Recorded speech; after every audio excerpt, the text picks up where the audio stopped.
Hello everybody, it's Adelaja here. Welcome to our teaching today. We are continuing the series, Understanding Suicide, Mass Shooting, and Depression. These are very serious issues that our world has to deal with and that people are dealing with on a daily basis, especially suicide. We have pastors, we have ministers, we have Christians even committing suicide, and we need to know the reason for this.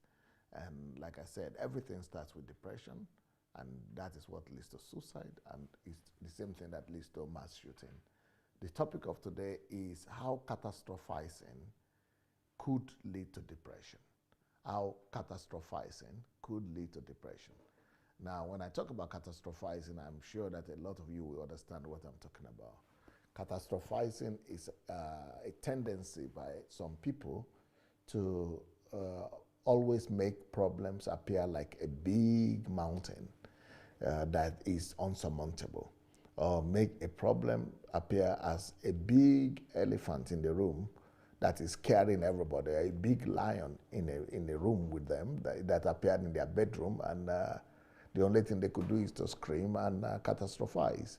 So this is a big problem, especially not because this is not discrimination, but especially for women, because women they are more emotional, and they sometimes feel these situations much more intensely, and so they respond much more emotionally. And thank God, that's why God made men and women to be different.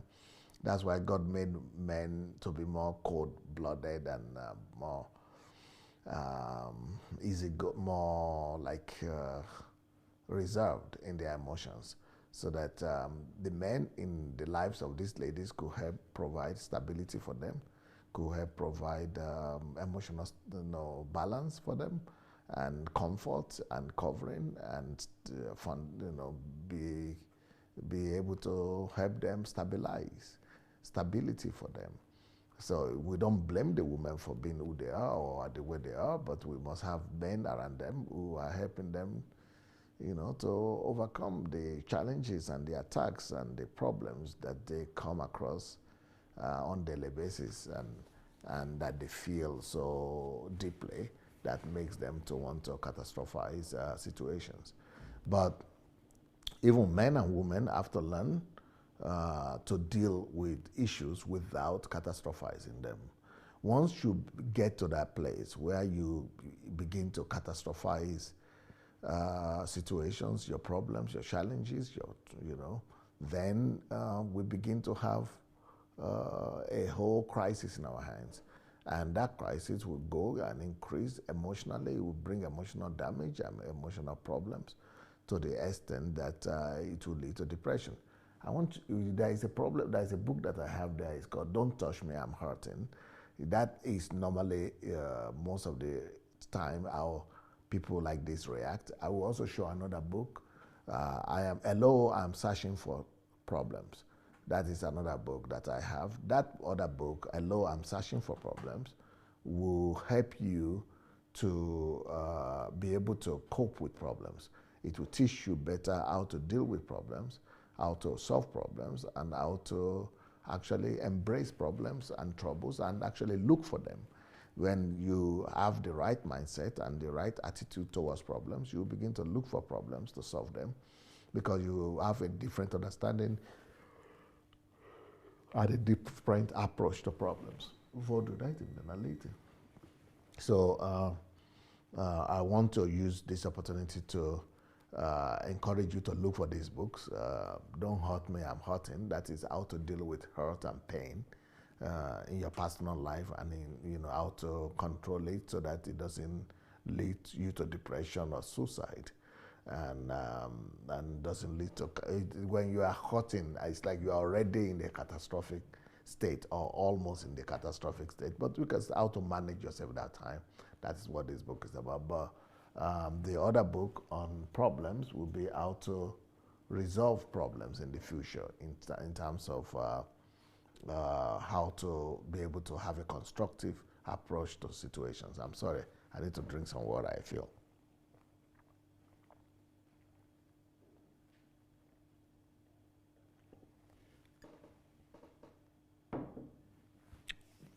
Okay, guys. So let's start with catastrophizing. For people who face situations, life challenging, life threatening situations, or any situation whatsoever, and then you begin to panic and begin to, you know, fall into fear and panic mode, and everything begins to look dim and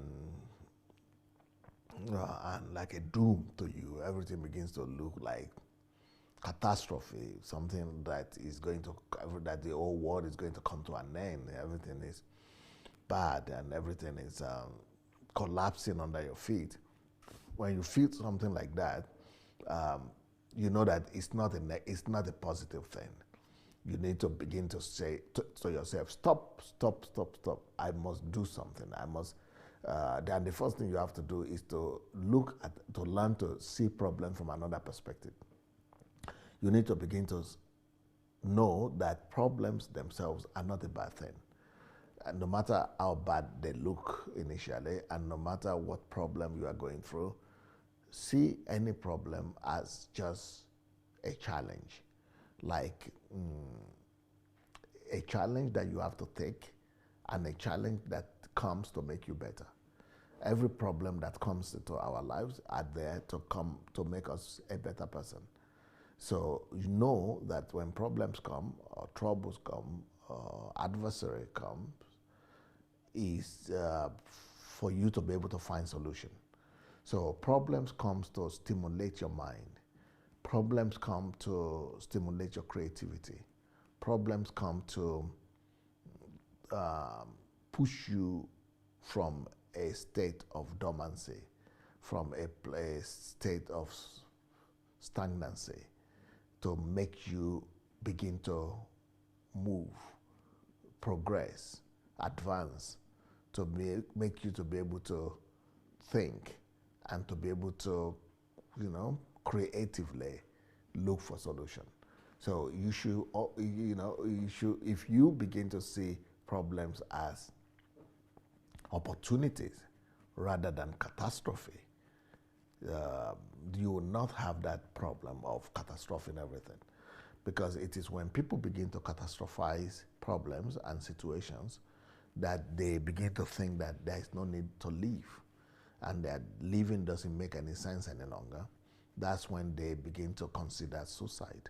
That's when they begin to consider taking their own lives, or taking the lives of other people who have hurt them, because they have catastrophized the situation.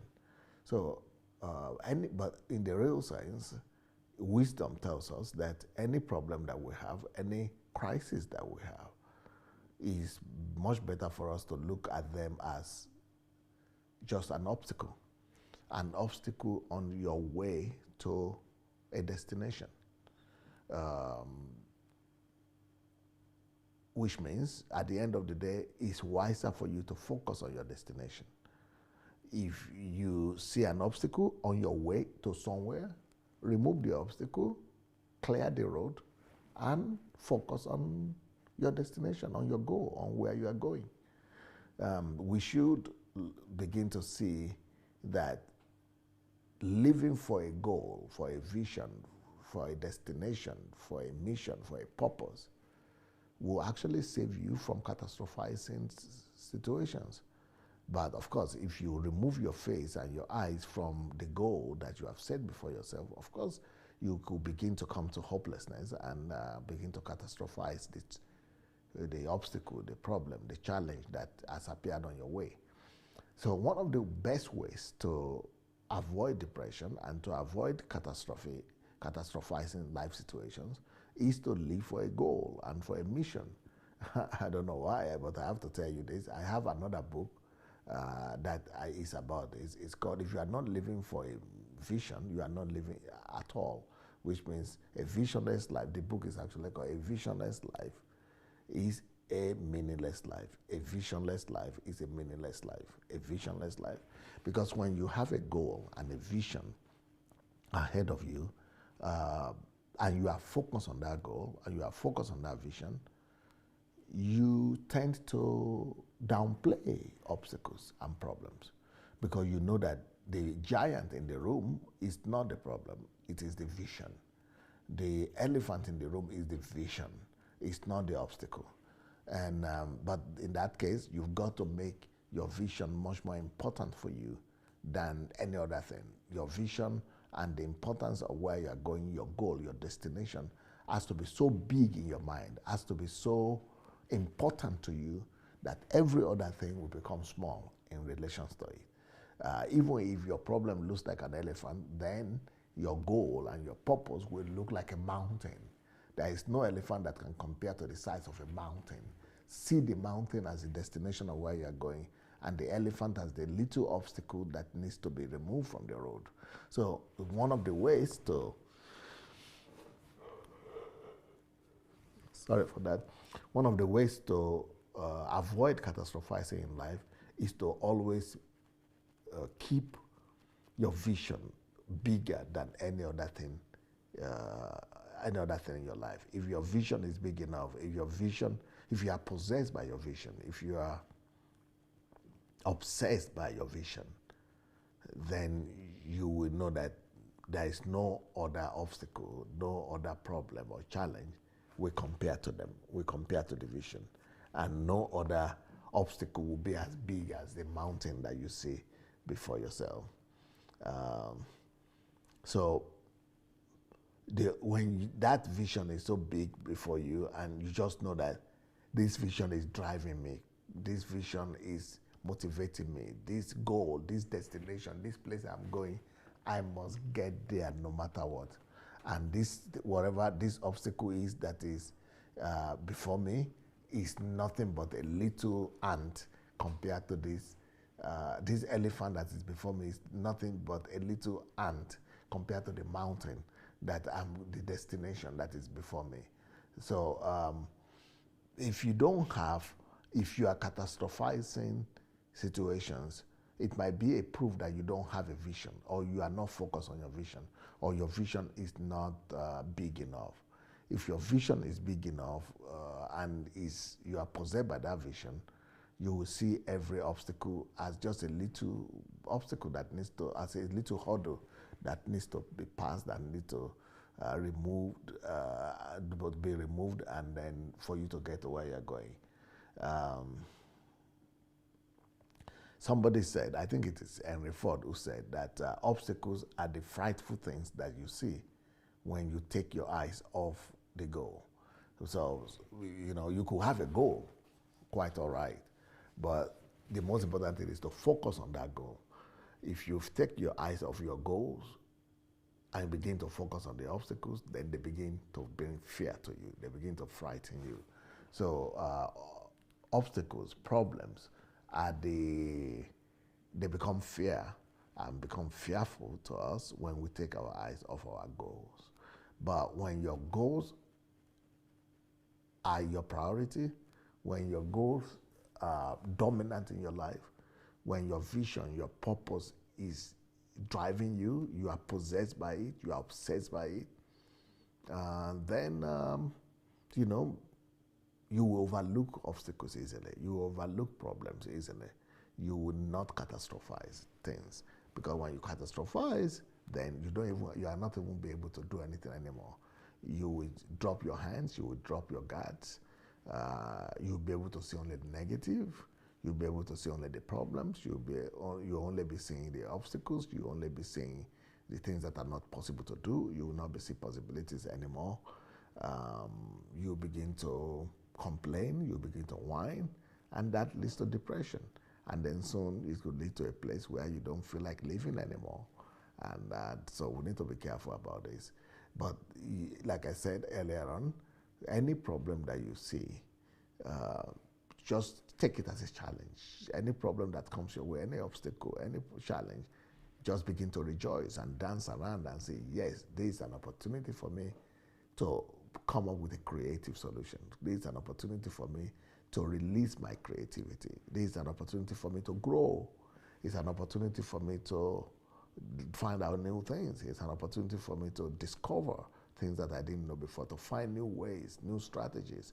It's an opportunity for me to do research, Any problem is an opportunity for me to dig deep, to discover, to explore, to to be creative, to begin to find new solutions, new answers that I never knew before. That is the best way to see problems, challenges, and obstacles. So we shouldn't see them as something that have come to totally stop us, to totally destroy us, and to make us, fail and all that. Yes, maybe that is the goal of the problem, of the situation, of the obstacles, but we should learn to turn those negative impressions, those negative expectations or goals of the enemy or of the problem into our advantage. We should turn everything into our advantage. So stop seeing any obstacle as a disaster, because somebody that catastrophizes is always seeing disasters. It's always seeing a disaster. But let's say, for example, you have a wife, or you're a partner, a wife or a husband, and you had a disagreement. And the next thing you are thinking in your mind, one disagreement, and the next thing you are thinking in your mind, oh, this has ended, this marriage will not succeed, it has failed. Why did I marry him? What will happen to me? I don't have a future. It's not worth living, and that's why some people will kill themselves and kill their children. Some people will kill their spouses and kill their children and kill themselves and kill everybody, because they have catastrophized everything. Because one problem, or even many problems, has been elevated above the purpose of life. Problems have been elevated over and above the beauty of life. That is what catastrophizing does. Catastrophizing makes you to see catastrophe where it is not. Catastrophizing makes you to see hopelessness where it is not. So catastrophizing comes, like I said, in two ways. One of the ways it comes is through circumstances, problems, challenges, obstacles. So there is a reason for it. Because there is another form of catastrophizing that does not come because of problems or because of challenges and crises and situations that are directly attacking you. There is another reason why people fall into catastrophizing. They catastrophize just because of the threat of the future. They catastrophize because they are worried for what will be in the future, what will happen to them, what will be the future of their country, what will be the future of their life, what will be the future of their children, what is the future. They begin to just be troubled and be concerned about tomorrow, what is to come. They begin to see, and when they see because foresight is necessary.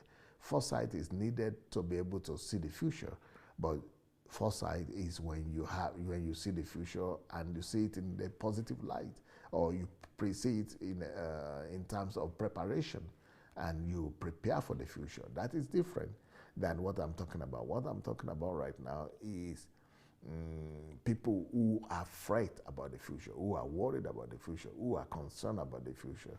They are always worried and concerned and imagine that, things will be bad. Their children, how will their children grow up? They will not be able to grow up, and they begin to see that there's no sense in life. They imagine that the future will be filled with horrible things, with catastrophic things, and things that will not go away, and they begin to panic, and they begin to be afraid, and that fear captures them, captivates them. They begin to live in that fear, then leading to depression, and leading to even worse things, or death sometimes. So it's like there's no future. They begin to see tomorrow and the future like a dark, dungeon where they cannot live, where they cannot see what will happen tomorrow, where they cannot see the future. The future is not just blank, but it's dark. So that is another form of catastrophizing that people have, the fret. And that's what Jesus spoke to us about. He said, don't be worried about tomorrow. Or don't worry. Don't live your life worrying about what to eat, what to drink, what to wear. Because tomorrow will take care of itself. Have faith that your Father who is in heaven knows tomorrow, and He will take care of tomorrow. You take care of today, God will take care of tomorrow. So that's what Jesus was trying to, tell us. But a lot of people are saying, okay, I need to see what is coming tomorrow. They want to see tomorrow. And since they cannot see tomorrow, they begin to fall into panic and say, oh, since I'm not seeing what is going to come tomorrow, then everything is bad, and then nothing will come tomorrow. Yes, that's why the faith in God is important. You might not see tomorrow, but God sees tomorrow. So have faith in God. Trust God that God is in a position to do what you cannot do. But if you really want to control tomorrow, do your best today. That's what Jesus was trying to say, that tomorrow will take care of itself. Tomorrow, don't worry about tomorrow. Tomorrow has enough problem of its own. But you be concerned today, because what we have tomorrow is as a result of what we do today. So if you want to reap and harvest tomorrow, plant seeds today. So you just don't worry about the harvest, how it's going to look. You just be dedicated to planting the best seeds now. You be dedicated to cultivating the field right now. Do your best today. Do the best you could do today. Plan the best principles in your life. Invest in yourself the best way. Invest in the future the best way. Do the best you could do today, and you will find out that tomorrow will be sweet. Tomorrow is not what we're expecting. Tomorrow is what we're doing today. Tomorrow is not what tomorrow will bring. Some people always talk about what the future will bring, what tomorrow will bring. No, what the future will bring, what tomorrow will bring depends on you. What tomorrow will bring is in your hand. We decide what tomorrow will bring. Tomorrow is in our hands. It is what I do today that will determine what tomorrow will bring. Tomorrow is in my hand right now, and it's in the hand of God, yes. But if I don't do anything today, if I don't do my best today, if I don't, plant today, if I don't do the work of diligence and work hard today, it will be impossible to expect a good future tomorrow. Now, catastrophizing could come because you are not doing something. But why spend your energy thinking about the bad things, about the horrible things that will happen, when you could just use that same energy to think about the future, to plan for the future? So the best thing to do is to plan for the future and just move forward. And my advice to everybody that is watching is to, stop on your tracks, whatever is happening in your life that is causing hopelessness and catastrophizing. Stop and ask yourself some practical questions. What can I do to prepare for tomorrow? What is it that I am doing right now? How would that help my tomorrow? And then you begin to see a better future of tomorrow as a result of that. Or if you cannot see a future of tomorrow anyway, despite all that, go and read, go and do research, go and find out more information about, what you want, about what other people are doing. And by bringing more information, by studying more, by learning more, you are filling your life with light. And when light comes, darkness goes. And when you learn more, when you study more, when you fill your life with knowledge, you will discover that the darkness that you are afraid of will disappear, and there will be no need to catastrophize. Well, like I said, go and read the books. This book here, Visionless Life is a Meaningless Life, will talk to you and will help you to build a better future. It will help you to know how to see the future and how to plan for the future and how to move from where you are today to the future that you desire. And it will also help you to get a vision for your life. So that is what I would like to say for now. And I hope this has been a blessing to you. So please avoid catastrophizing no matter what. And if you have not yet joined my mentorship program, go to sundayadelajablog.com/mentorship. If you want to join our Nigerian project, go to sundayadelajablog.com/Nigeria. All my books, you can get them on Amazon, and you could also get them on Okada Books if you're looking for electronic books in Africa. But if you are looking for the paper book in Nigeria, you could go to my blog that is called, the page that is called DSA Books Planet, dsabooksplanet.com. You'll be able to get the books in Africa. So thank you so much for your time. We'll see you tomorrow. Peace.